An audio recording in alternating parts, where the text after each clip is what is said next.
BC బంద్ సందర్భంలో హైదరాబాద్ లో దుకాణాలపై దాడులు చేసిన వారిపై కేసులు నమోదయ్యాయి. దానికి సంబంధించిన బ్రేకింగ్ చూస్తున్నాం. 9 మందిని అరెస్ట్ చేశారు. నల్లకుంట, కాచిగూడ పోలీస్ స్టేషన్లలో వివిధ సెక్షన్ల కింద కేసులు నమోదు చేశారు.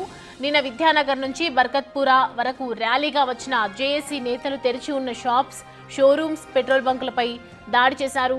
అద్దాలు పగలగొట్టారు. దాడులు చేసిన 9 మంది జేఏసీ నేతలపై కేసులు నమోదయ్యాయి. నల్లకుంట, కాచిగూడ పోలీస్ స్టేషన్ల పరిధిలో కూడా ఈ తరహా దాడులు జరిగాయి. అర్ధరాత్రి నిందితులను అరెస్ట్ చేసి రిమాండ్కు తరలించారు. 9 మందిని కాచిగూడ పోలీసులు అరెస్ట్ చేయడంపై బీసీ సంఘ జాతీయ నేత ఎంపీ ఆర్ కృష్ణయ్య ఖండించారు.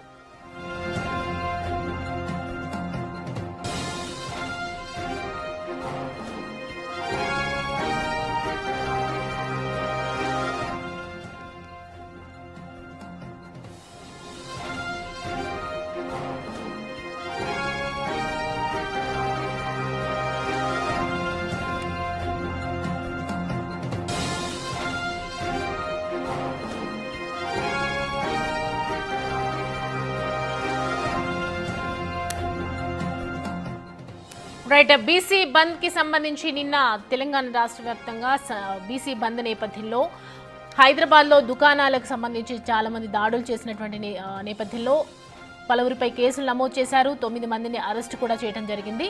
నల్లకుంట, ఇటు కాచిగూడ పోలీస్ స్టేషన్లలో వివిధ సెక్షన్ల కింద ఇటు పోలీసులు కేసులు అయితే నమోదు చేశారు.